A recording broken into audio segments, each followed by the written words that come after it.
Florida's Commissioner of Agriculture was on the Suncoast to discuss a plan to improve the state's agricultural system. Adam Putnam laying out what he thinks are the steps needed to tackle the issues threatening the multi-billion-dollar industry. ABC 7's Bobeth Yates has that story.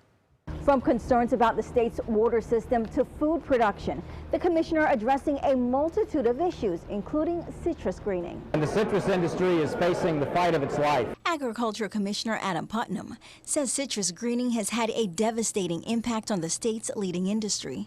The disease, which is carried by a bug and transferred to citrus trees, prevents the trees from growing and producing healthy fruit.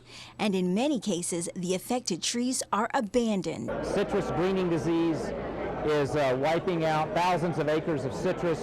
It's putting multi-generational growers out of business.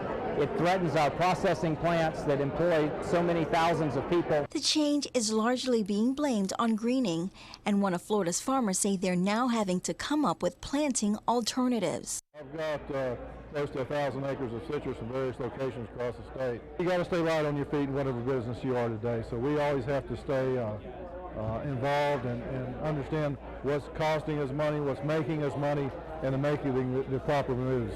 Jones says for him that means focusing on some of the other crops he produces.